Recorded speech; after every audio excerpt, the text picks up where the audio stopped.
Hello everyone, this is Arshi and welcome back to my channel. आज इस video में हम सीखने जा रहे हैं पार्ट्स ऑफ स्पीच का next part, that is adjective. इससे पहले हमने नाउन, प्रोनाउन और वर्ब्स को ऑलरेडी कवर कर लिया था। अगर आपने प्रीवियस वीडियोस नहीं देखी हैं तो प्लीज़ जाकर देखें, अदरवाइज पार्ट्स ऑफ स्पीच आपको समझ नहीं आएंगे। Now let's begin. एक बार हम रिविजन कर लेते हैं। हमने नाउन में क्या पढ़ा था कि नाउन किसी का भी नाम होता है, किसी के भी नाम को हम नाउन कहते हैं। फॉर एग्जांपल किसी ह्यूमन का नाम, किसी चीज़ का नाम, किसी एनिमल का नाम, किसी बिल्डिंग का नाम, किसी जगह का नाम, ये नाउन होते हैं। प्रोनाउन जो वो वर्ड्स होते हैं जो नाउन को रिप्लेस कर दें, और वर्ब्स वो हैं जो कि किसी भी सेंटेंस में एक्शन को दिखाते हैं, किसी काम को दिखाते हैं जो कि सब्जेक्ट के द्वारा किया जा रहा है। डन। तो ये हमारे नाउन, प्रोनाउन और वर्ब्स हो गए। अब एडजेक्टिव्स क्या होते हैं? एडजेक्टिव्स ऐसे वर्ड्स होते हैं जो हमें किसी नाउन या प्रोनाउन के बारे में एडिशनल इन्फॉर्मेशन देते हैं, उसके बारे में डिटेल बताते हैं ताकि हमें ज़्यादा अच्छे से समझ आ जाए उस नाउन या प्रोनाउन के बारे में। फॉर एग्ज़ाम्पल, अगर मैंने कहा शी इज़ अ गर्ल, यानी वो लड़की है, तो यहाँ पर गर्ल एक नाउन है। ये कॉमन नाउन है क्योंकि सभी लड़कियों को हम गर्ल्स बोलते हैं इंग्लिश में, और हिंदी में लड़कियाँ बोलते हैं, तो ये एक नाउन है। बट जब मैंने कहा she is a tall girl, यानी वो जो लड़की है वो लंबी है, यहाँ पर मैंने उसकी हाइट बताई, उसकी क्वालिटी बताई, उसके बारे में कुछ एडिशनल इन्फॉर्मेशन दी कि वो लड़की जो है वो लंबी है, she is a tall girl. तो जो वर्ड आया टॉल, ये एक एडजेक्टिव है। इसके डेफिनेशन हम समझते हैं। Adjectives are words that describe और मॉडिफाई नाउन्स फॉर मतलब पीपल, प्लेसेस, थिंग्स और ideas by providing more information about them. यानी कि एडजेक्टिव्स वो वर्ड्स होते हैं जो किसी नाउन को, अब नाउन पीपल भी है, प्लेस भी है, कोई थिंग भी है और आइडिया भी है, ये सब नाउन ही तो हैं। तो इनको डिस्क्राइब जो वर्ड्स करते हैं, उनके बारे में और मोर इन्फॉर्मेशन प्रोवाइड करते हैं, वही होते हैं हमारे adjectives. They can indicate qualities, characteristics, colour, size और अदर एट्रीब्यूट्स। अब एडजेक्टिव्स नाउन या प्रोनाउन के बारे में क्वालिटी बता सकते हैं, उसकी कुछ कैरेक्टरिस्टिक्स बता सकते हैं, किसी भी नाउन का कलर बता सकते हैं, साइज़ बता सकते हैं, और कुछ दूसरे एट्रीब्यूट्स, कुछ दूसरे उसके गुण बता सकते हैं। ये हो गई इसकी सिंपल सी डेफिनेशन। अब एग्जाम्पल से हम समझते हैं। फॉर एग्जाम्पल, आपकी टीचर ने आपको मार्क्सिज्म पढ़ाया। आपकी टीचर आज आपको पढ़ाएंगी मार्क्सवाद, मार्क्सिज्म। कॉल मार्क्स की जो आइडियोलॉजीज़ हैं, जो उसकी थ्योरीज़ हैं, उन्हीं को तो हम मार्क्सिज्म कहते हैं। अब मार्क्सिज्म जो वर्ड है ये हो गया नाउन। अब जब टीचर ने आपको मार्क्सिज्म पढ़ाया, जब बताया कि कॉल मार्क्स की आइडियोलॉजीज़ क्या थी, जब डिटेल में आपको समझाया, तो वो हो गए एडजेक्टिव्स। जब आपको कॉल मार्क्स की आइडियोलॉजीज़ के बारे में पता चला तो वो एडजेक्टिव्स हो गए। ऐसे ही किसी भी नाउन या प्रोनाउन के बारे में एडिशनल इन्फॉर्मेशन जो वर्ड्स हमें दें, वो एडजेक्टिव्स होते हैं। फॉर एग्जाम्पल, ब्यूटीफुल सनसेट, यानी कि सनसेट क्या है? जब सूरज डूब जाता है शाम के टाइम, तो हम उसको सनसेट कहते हैं। सनसेट के बारे में एडिशनल इन्फॉर्मेशन कौन दे रहा है? ब्यूटीफुल, जो वर्ड है ब्यूटीफुल, ये दे रहा है। ब्यूटीफुल मतलब कि सुंदर। रेड कार, कार एक नाउन है, इसके बारे में रेड, रेड जो वर्ड है ये इन्फॉर्मेशन दे रहा है कि वो जो कार है वो रेड कलर की है। As I have told you earlier in the definition कि ये कलर बता सकते हैं, साइज़, कैरेक्टरिस्टिक्स या कुछ दूसरी क्वालिटीज़। तो यहाँ कार के कलर को बताया जा रहा है। लार्ज एलिफेंट, एलिफेंट एक एनिमल है, एक नाउन का नाम है, एक नाउन है बेसिकली। तो लार्ज बड़ा है वो, ये इसकी एडजेक्टिव हो गया। टेस्टी पिज़्ज़ा, पिज़्ज़ा के बारे में हमें इन्फॉर्मेशन दी जा रही है कि वो टेस्टी है, तो ये वर्ड्स हो गए हमारे एडजेक्टिव्स। कुछ और एग्जाम्पल से हम समझते हैं। The frightening thunderstorm kept us indoors all night, यानी कि तूफ़ान जो था उसने हमें पूरी रात घर में कैद रखा। तूफ़ान था बाहर, तो तूफ़ान होने की वजह से हम पूरी रात घर के अंदर रहे। ठीक है, हमें समझ आ गया, यहाँ पर किसी भी एडजेक्टिव का यूज़ नहीं है। बट जब हमने कहा दी फ्राइटनिंग थंडरस्टॉर्म, फ्राइटनिंग मतलब डरावना, तो जब उस डरावने से थंडरस्टॉर्म ने जब वो आया तो उसने हमें अंदर कैद रखा। तो ये जो वर्ड है फ्राइटनिंग, ये एडजेक्टिव है जो कि थंडरस्टॉर्म को, यानी कि तूफ़ान को डिस्क्राइब कर रहा है, उसके बारे में हमें इन्फॉर्मेशन दे रहा है कि वो डरावना था, हम डर गए थे। She wore a stunning dress to the party and everyone complimented her, यानी कि उसने, एक लड़की है, उसने पार्टी में बहुत ही शानदार ड्रेस पहनी और सब लोगों ने उसको कॉम्प्लीमेंट किया यानी उसकी तारीफ़ की।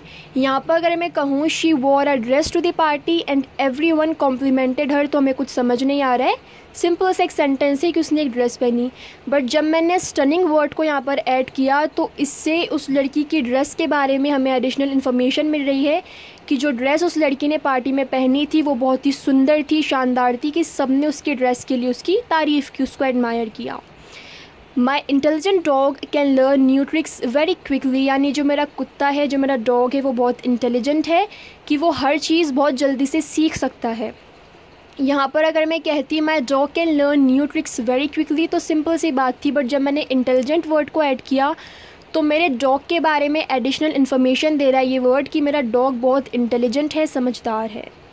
दी energetic children played in the park until sunset, यानी शाम होने तक बच्चे जो थे वो पार्क में खेल रहे थे। यहाँ पर सिंपल सी बात है, लेकिन जब मैंने एनर्जेटिक वर्ड को जोड़ा तो इससे बच्चों के बारे में हमें और डिटेल पता चल रही है कि बच्चे बहुत एनर्जेटिक थे, बहुत एक्टिवली वो बिना थके शाम तक पार्क में खेल रहे थे। इसी तरह से her heart felt apology touched him deeply, यानी एक लड़की है, उसने अपनी गलती की माफ़ी मांगी तो उसकी जो माफ़ी थी, उसकी जो अपॉलोजीज़ थी वो बहुत ही हार्ट फेल्ट थी, यानी कि उसने दिल से माफ़ी मांगी। तो यहाँ पर अपॉलोजी को कौन डिस्क्राइब कर रहा है? Heart felt word. यहाँ पर अपॉलोजी जो माफ़ी जो वर्ड है इसको डिस्क्राइब कर रहा है हार्ट फेल्ट, कि उसकी जो अपॉलोजी थी, मतलब वो जो माफ़ी मांग रही थी दिल से मांग रही थी। The tasty pizza had cheese and pepperoni, यानी पिज़्ज़ा बहुत टेस्टी था और उसमें चीज़ और पेपरोनी थी। पिज़्ज़ा को डिस्क्राइब कर रहा है टेस्टी, कि वो टेस्टी था। The big tree provided shade on a hot day, यानी कि गर्म दिन था, गर्मी थी और गर्मी के अंदर उस बड़े पेड़ ने हमें छाया दी, छाया प्रोवाइड की। बिग जो वर्ड है यहाँ पर वो ट्री को डिस्क्राइब कर रहा है कि वो जो ट्री था वो बिग था, कि उससे हमें शेड मिल रही थी, हमें छाया मिल रही थी।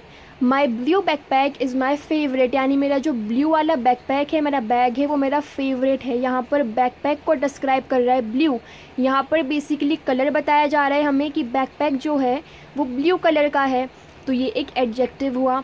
दी soft blanket kept me warm during the cold night, यानी ठंड थी तो रात भर ठंड के अंदर मुझे ब्लैंकेट ने बहुत ही गर्माई दी, बहुत ही वार्म रखा पूरी ठंडी रात में। यहाँ पर जो वर्ड है सॉफ्ट, ये ब्लैंकेट को डिस्क्राइब कर रहा है कि ब्लैंकेट जो था, कंबल, वो बहुत ही सॉफ्ट था, मुलायम था, जिसकी वजह से मुझे वार्मनेस मिल रही थी।